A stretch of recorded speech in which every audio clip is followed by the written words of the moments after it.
two things here. First and foremost, we are brought up thinking that everything that we must verify has to be touch and feel. Yeah. But let me tell you something.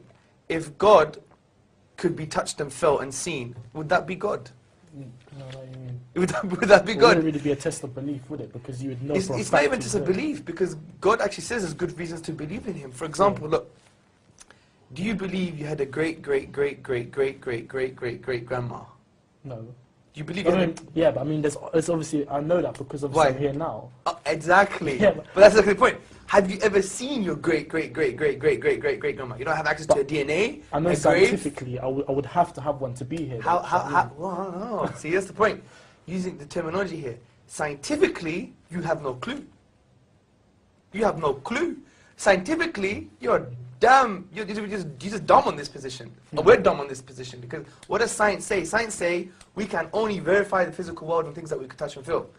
This is the non-verifiable thing. Yeah. The only way you know you got a great grandma is because you're here. You've made a logical, rational decision. Not based on the physical world, based on necessity. If it's necessary your great grandmother existed in order for you to be here. You can't see her, but if someone says she never existed, you say, get lost, man, you're crazy. Do you see my point? Yeah. So the point is, we don't need physical evidence all the time to come to conclusions. Exactly the same thing with God. As you said, cause and effect, creator and created. Let's put it this way.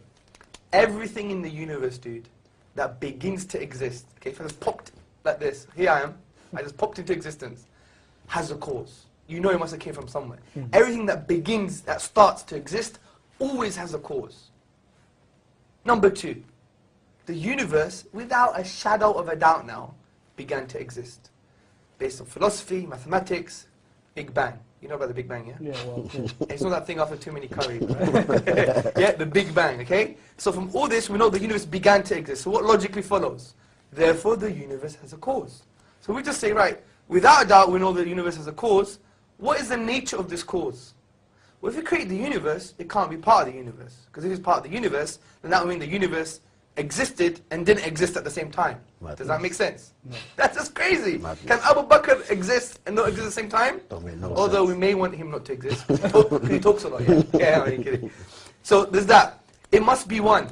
Because they're knocking on the door, we don't assume there's Manchester United football team behind the door, right? We say it's one person, isn't it? Yeah? It's the most logical explanation. We know it must be all powerful. He didn't create a grain of sand, he created the whole universe, right? Yeah. And we know it must be uncreated. Because some people say, well, who created God? It must be uncreated. Why? Don't know why. But let me give you an example. Say I want to shoot you, yeah? Yeah. Good style like this, yeah? Yeah? Hackney style. But before I could shoot, I have to ask Abu Bakr for permission. Abu Bakr, can I shoot the geezer? He says, wait, I need to ask someone behind me to shoot. And that guy has to ask permission too. If that goes on forever, could I shoot you? No. Impossible. Exactly the same thing with the universe. The question of saying who created God is equivalent of saying there is no creation. Because you need a final point. Because if it went on forever, we would never have creation in the first place. So look what we've just done, just very simply. We've said there's a cause for the universe. It must be one, powerful, and uncreated. This is exactly what the Quran says. قُلْ هُوَ اللَّهُ أَحَدٌ اللَّهُ الصَّمَدُ لَمْ يَلِدْ وَلَمْ يُولَدْ وَلَمْ يَكُنْ لَهُ كُفُوًا أَحَدٌ.